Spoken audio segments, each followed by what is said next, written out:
Innal hamdalillah nahmaduhu wa nasta'inuhu wa nastaghfiruh wa na'udzu billahi min syururi anfusina wa sayyiati a'malina may yahdihillahu fala mudhillalah wa may yudlil fala hadiyalah wa asyhadu an la ilaha illallah wahdahu la syarikalah wa asyhadu anna Muhammadan abduhu wa rasuluh. Amma ba'd, faqala Allah ta'ala fi kitabihil karim, a'udzu billahi minasyaitonir rajim, ya ayyuhalladzina amanu taqullaha haqqa tuqatih wa la tamutunna illa wa antum muslimun. Puji dan syukur kita panjatkan kepada Allah Subhanahu wa taala yang masih mempertemukan kita di majelis yang terbaik, yaitu majelis silaturahim dan thalabul ilmi. Insyaallah Allah akan mempercepat kita masuk surga, di samping mempermudah kita masuk surga, karena ternyata ilmu itu adalah anugerah Allah SWT yang pertama kali Allah berikan kepada Nabi Adam ketika berada di surga. Ini melambangkan tentang kemuliaan ilmu dan kemuliaan orang yang menuntut ilmu serta kemuliaan orang yang memiliki ilmu. Tema kita pada pagi ini adalah kewajiban terhadap keluarga, anak dan semua yang dipimpin. Bisa anak buah, bisa juga karyawan atau bawahan, bisa di sekolah, bisa di pabrik, bisa di kantor, atau di perusahaan, termasuk juga pembantu yang ada di dalam rumah.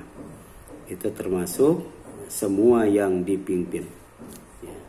Jadi ada kewajiban terhadap keluarga, ada kewajiban terhadap anak, ada kewajiban terhadap semua yang dipimpin. Jadi disebutkan dalam kitab Riyadhus Shalihin yang disusun oleh Imam Nawawi bab 38. Jadi Imam Nawawi dalam kitabnya Riyadhus Shalihin bab 38 menjelaskan bahwa setiap muslim mempunyai 3 kewajiban. Yaitu pertama, kewajiban terhadap keluarga. Yang kedua, kewajiban terhadap anak-anaknya. Jadi pertama terhadap keluarganya, yang kedua terhadap anak-anaknya. Yang ketiga, kewajiban terhadap yang dipimpinnya. Jadi ketika menjadi suami itu ada kewajiban. Ketika menjadi orang tua ada kewajiban. Ketika menjadi istri ada kewajiban. Bahkan ketika menjadi pembantu pun ada kewajiban. Nah, bentuk kewajibannya adalah pertama, menyuruh mereka taat kepada Allah. Kepada Allah Azza wa Jalla. Jadi amruhum bi ta'atillahi azza wa jalla. Kewajiban yang kedua, mencegah mereka menyimpang dari taat kepada Allah azza wa jalla atau maksiat. Baik itu dalam bentuk kufur, dalam bentuk fasik, dalam bentuk nifak, dalam bentuk syirik, dalam bentuk dolim, dan bentuk-bentuk yang lainnya. Itu wajib dicegah. Karena itu bentuk penyimpangan dari taat kepada Allah Subhanahu wa taala. Itu kewajiban yang kedua. Nah, bentuk kewajiban yang ketiga adalah mengajarkan mereka adab, etika, akhlak mulia, budi pekerti yang luhur, sopan santun, tata krama dan sebagainya. Ini 3 kewajiban utama yang harus dilaksanakan. Kalau dilaksanakan dapat pahala, kalau tidak dilaksanakan dapat siksa. Karena wajib itu mayutsabu ala fi'lihi wa la yu'aqabu ala tarki. Sesuatu yang akan dipahala kalau dilaksanakan dan akan disiksa kalau ditinggalkan atau tidak dilaksanakan. Nah, yang ketiga, mengajarkan mereka adab akhlak mulia atau budi pekerti yang luhur, atau sopan santun, tata krama, Itu disebut ta'dibuhum. Kemudian setiap muslim atau setiap pemimpin Itu setiap pemimpin yang muslim, ya, baik laki-laki maupun perempuan, itu akan ditanya tentang yang dipimpinnya, akan ditanya tentang kepemimpinannya. Ya. Di sini Rasul menggunakan pemimpin itu dengan kata ra'in, ya. Sedangkan yang dipimpin itu ra'iyah, dan ra'iyah itu sudah menjadi kata serapan. Dalam bahasa Indonesia terkenal dengan rakyat. Ya. Ya.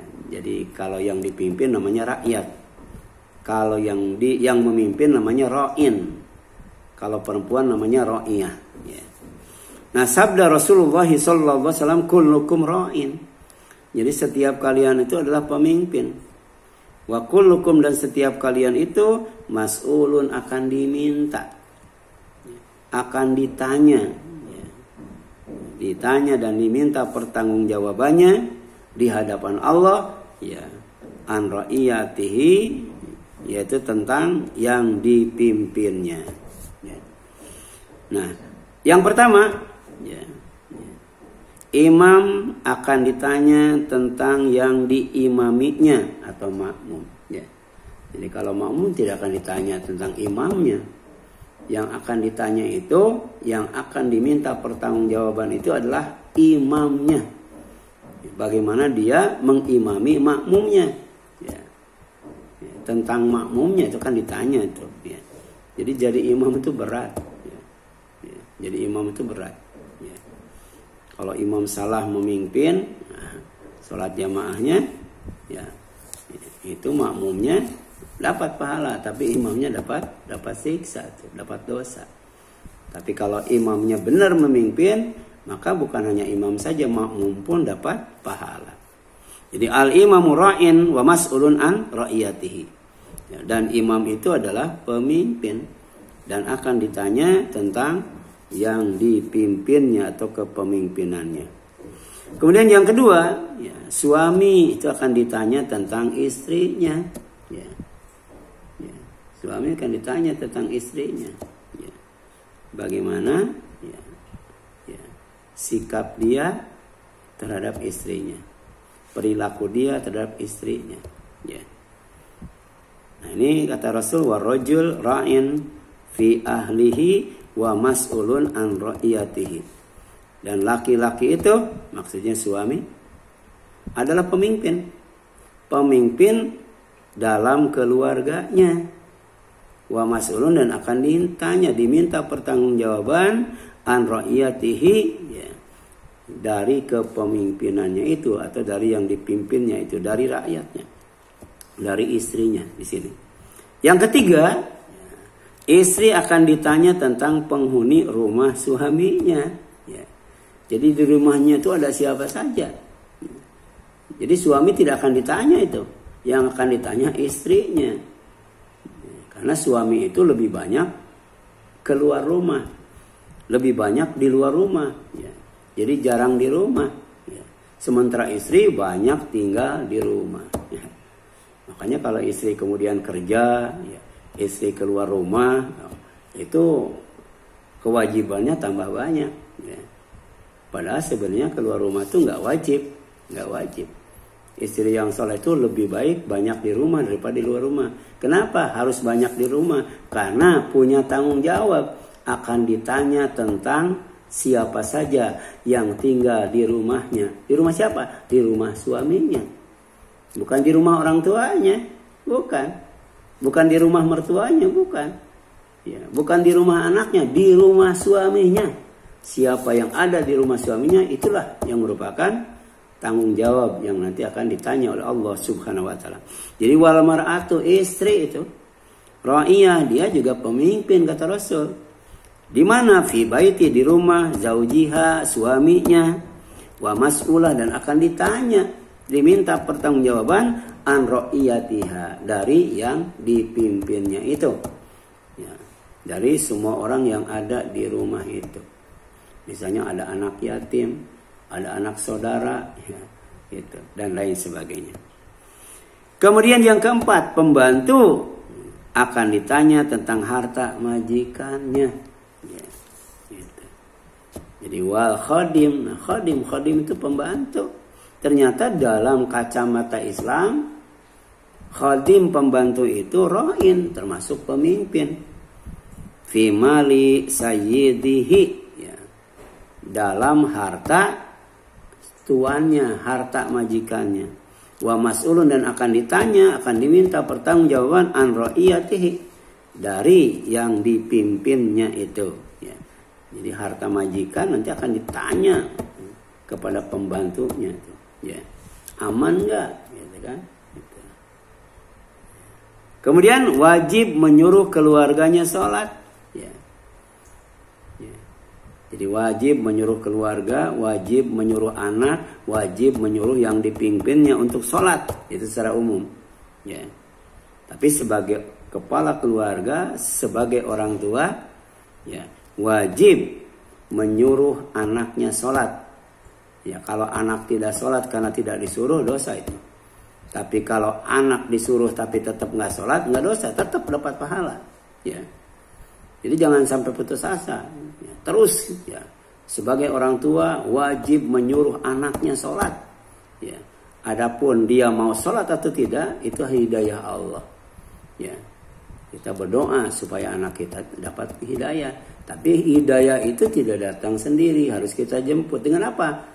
Ya, dengan menyuruh anak itu sholat, ya. Mengajarkan anak itu sholat, membimbing anak itu sholat, ngasih contoh anak itu sholat, ya. Kalau tidak bisa, masukkan ke pesantren atau manggil ustadz ke rumah. Jadi banyak cara itu, ya, untuk memerintah anak sholat, ya. Kemudian yang selanjutnya apa kata Allah? Wa'mur ahlaka bis sholat, dan kamu, ya, suruh keluargamu bisolat, untuk melaksanakan sholat, ya. Jadi suami wajib nyuruh istrinya sholat, gitu. Gitu. Majikan wajib menyuruh pembantunya sholat, ya. Pimpinan perusahaan wajib menyuruh, ya, stafnya, kemudian karyawannya untuk sholat. Presiden wajib nyuruh menteri-menterinya, ya, untuk sholat. Menteri wajib nyuruh gubernurnya untuk sholat, dan selanjutnya, ya. Jadi ternyata jadi pemimpin itu nggak mudah, nggak ringan, karena dibebani kewajiban, ya. Ada tugas yang berat. Kemudian oleh karena itu ini surat Thaha ayat 132, ya. Wa'mur ahlaka bisolat, dan suruh istrimu atau keluargamu sholat. Wa kana Umar bin Khattab, dan adalah Umar bin Khattab, idza staiqadha, apa beliau bangun minal lail, ya, waktu malam. Jadi apabila beliau bangun malam, ya, aqama ahlahu, membangunkan keluarganya, membangunkan anaknya, membangunkan istrinya, ya, lissolati, untuk sholat malam, ya. Jadi nggak boleh sholat sendirian, ya. Wajib, ya, suami membangunkan istrinya sholat malam. Wajib orang tua membangunkan anaknya untuk sholat malam, ya, di antaranya, ya. Kemudian watala hadhil ayat. Kemudian Umar bin Khattab membaca ayat ini, wa'mur ahlaka bis sholat, dan perintahkanlah keluargamu melaksanakan sholat. Wastabir alaiha, dan sabarlah dalam mengerjakannya, ya. Jadi sholat dan nyuruh sholat, ya, itu perlu kesabaran, ya. Kenapa? Karena sholat itu berat, apalagi nyuruh sholat, ya. Jadi sholat sendiri aja berat, apalagi nyuruh orang lain sholat, ya. Apalagi yang disuruhnya istrinya, yang disuruh adalah anaknya, itu berat. Makanya wastabir alaiha, wajib sabar itu, ya. Artinya terus nyuruh sholat walaupun anaknya tidak sholat, terus nyuruh sholat walaupun istrinya tidak sholat, terus nyuruh sholat walaupun pembantunya tidak sholat, ya. La nas'aluka rizqan, kami tidak minta rizki, kata Allah, ya. Kami tidak minta rizki. Kenapa? Karena Allah tuh ghaniyun, Allah tuh maha kaya. Lillahi ma fis samawati wa ma fil ard. Ya, semua yang ada di langit dan di bumi itu punya Allah. Ya, kekayaan kita kan di bumi, itu pun tidak semuanya. Tapi bagi Allah yang ada di bumi, yang ada di langit, semuanya punya Allah. Ya.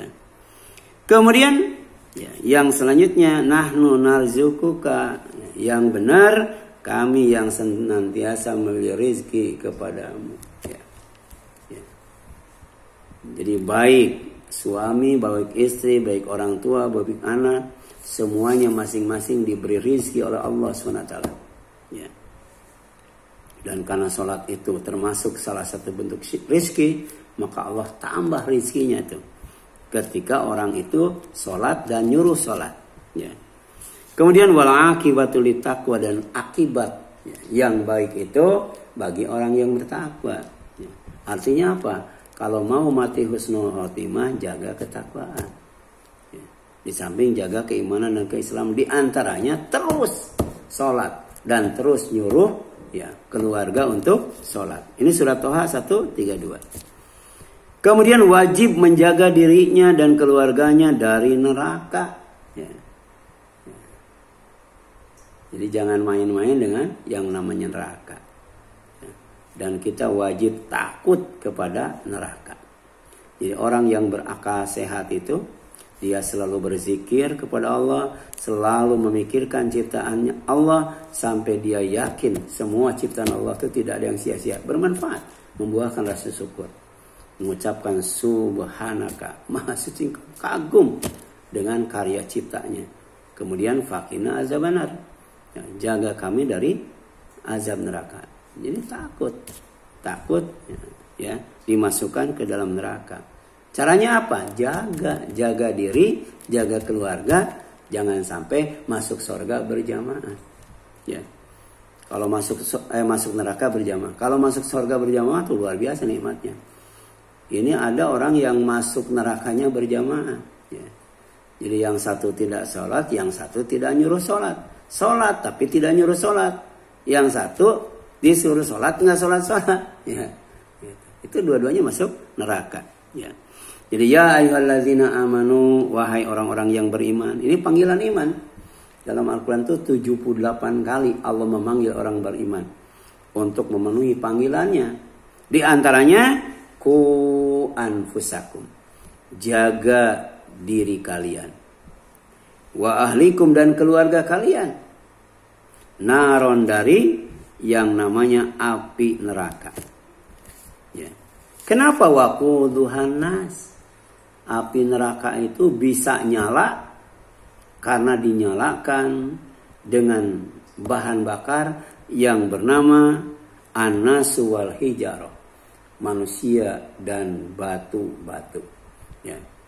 Jadi di dalam neraka itu banyak manusia, di dalam neraka itu banyak batu-batuan, ya. Dan semuanya digunakan supaya api neraka itu menyala dan menyala, terus menyala. Bahkan semakin banyak yang dimasukkan manusia ke dalamnya, semakin banyak batu yang dilemparkan ke dalamnya, maka semakin besar nyalanya, semakin panas suhunya. Ya, ini artinya bahwa Allah setiap saat melalui malaikat penjaga neraka, pertama melemparkan manusia yang maksiat, ya, yang menyalahi taat kepada Allah. Yang kedua melemparkan batu, ya, jadi batu dilemparkan, manusia dilemparkan, batu dilemparkan, manusia dilemparkan. Ya. Dan ketika neraka jahanam ditanya oleh Allah, halim talati, sudah penuh belum? Malaikat balik nanya sama Allah, ya, hal mimazin, emang masih ada tambahan katanya. Ya, jadi betapa dalamnya neraka jahanam itu, betapa luasnya neraka jahanam itu, betapa dahsyatnya neraka jahanam itu. Ya. Kemudian lebih daripada itu, alaiha malaikatun giladun syidadun. Ya, malaikat itu dijaga, neraka itu dijaga ketat oleh malaikat yang memiliki sifat giladun syidadun. Tidak hanya kasar, tapi juga keras. Tapi kasar dan kerasnya itu kepada orang yang maksiat kepada Allah. Keras dan kasarnya itu terhadap orang yang tidak taat kepada Allah. Jadi malaikatnya lain itu. Beda dengan malaikat sorga. Malaikat sorga itu menyambut orang yang taat kepada Allah itu dengan ramah tamah, dengan lemah lembut, dengan sopan santun. Ya. Dengan kalimat salamun alaikum, salam sejahtera buat kalian. Ya. Tibtum, ya, Kalian termasuk orang yang beruntung, orang yang bahagia. Fadkhuluha khalidin. Silakan masuk ke dalam surga yang kekal itu. Ya. Kemudian yang selanjutnya, la ya'sunallah ma amarahum. Malaikat itu tidak pernah maksiat kepada apa yang diperintahkan Allah kepada mereka. Jadi selalu taat. Wa yaf'aluna ma yu'marun. Ya, selalu mengamalkan apa yang diperintahkan, istiqomah. Jadi taat, dawam dan istiqomah melaksanakan perintah Allah. Itulah sifat malaikat. Jadi kalau kita beriman kepada malaikat, kita harus ya tegas, ya. Kita harus kasar, kita harus keras kepada orang yang maksiat kepada Allah. Ya, nggak boleh kita membiarkannya, kita harus mencegahnya. Ya. Termasuk keluarga kita kalau maksiat, ya. Apalagi anak istri kita atau suami kita. Ya. Kemudian apa? Ya, taat kepada Allah, dawam dan istiqomah kepada Allah dalam melaksanakan perintah Allah. Itulah sifat malaikat. Ya, kita wajib mengimani sifat malaikat. Di antaranya sifat malaikat penjaga neraka. Pertama keras, kedua kasar kepada orang yang maksiat, tidak taat kepada Allah. Kemudian taat kepada perintah Allah, dawam dan istiqomah dalam melaksanakan perintah Allah. Kemudian ayat di atas menjelaskan tentang sifat neraka yang wajib diimani. Sifat pertama, bahan bakar ya, neraka adalah manusia dan batu. Ya. Itu dalam syarah Riyadhus Shalihin, batunya itu disebut al-kibrit. Al-kibrit itu sulfur. Ya. Jadi batu yang diambil dari gunung. Ya. Nah, namanya sulfur itu belerang ya, belerang ya, gitu. Atau batu vulkanik ya, gitu. Jadi kalau dibakar kuat itu, ya. Dibakar itu tahan lama. Ya. Tapi tetap aja batu-batu itu dilemparkan terus-menerus oleh malaikat. Jadi ada batu yang gede banget, ya, sampai ketika tiba ya, di dasar neraka, itu suaranya menggelegar banget, saking besarnya. Tapi itu baru sampai ke dasar neraka ketika dilemparkan malaikat dari atas, ya. Setelah 70 tahun itu baru nyampe itu. Itu menjelaskan tentang dalamnya neraka dan besarnya batu neraka yang dilemparkan oleh malaikat ya, penjaga neraka. Ya. Yang kedua, penjaga neraka adalah malaikat yang kasar, malaikat yang keras, malaikat yang tidak pernah maksiat kepada Allah dan malaikat yang selalu taat kepada Allah Subhanahu wa taala. Ya. Kemudian wajib mencegah anak dari makan makanan yang haram. Ya. Jadi Allah memanggil orang yang beriman itu untuk makan makanan yang baik-baik. Kemudian disuruh bersyukur. Ya. Karena syukur itu bentuk ibadah atas nikmat makanan. Tapi syukurnya harus hanya kepada Allah saja. Jadi artinya makanan itu ada kaitannya dengan syukur. Makanan itu ada kaitannya dengan ibadah. Kalau makanannya bagus, insya Allah syukurnya juga mantap.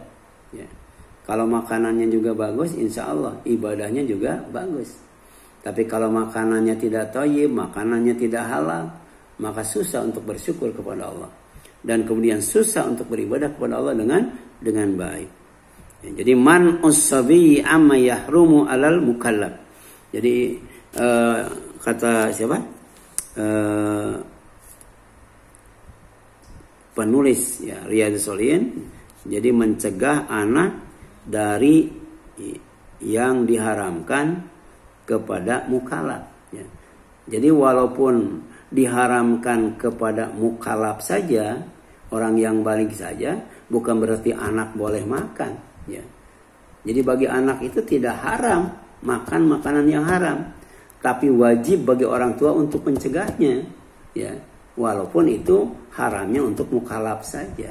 Kenapa? Karena tadi ada kaitannya dengan pertumbuhan dan perkembangan anak, baik secara fisik maupun secara psikis, secara jiwa. Ya. Nah ini Abu Hurairah berkata, akhadal Hasan bin Ali ya radhiyallahu anhu ya anhuma tamratan min tamris shadaqah ya. Jadi waktu Hasan putra Ali bin Abi Thalib radhiyallahu anhu masih kecil ya. Jadi pernah dia ngambil sebutir kurma, tapi kurma dari sodako. Ya. Maka kemudian faja'alah fi fihi, mau dimasukkan ke mulutnya, mau dimakan. Ya. Rasulullah sebagai kakeknya melihat cucunya akan memakan ya kurma sodako. Kemudian faqala Rasulullah, beliau bersabda, ya, apa katanya? Kah irmi biha, jangan buanglah olehmu makanan itu. Ya. Padahal masih kecil itu. Nah, jadi anak masih kecil makan yang haram nggak haram. Ya. Haram itu kalau sudah balik.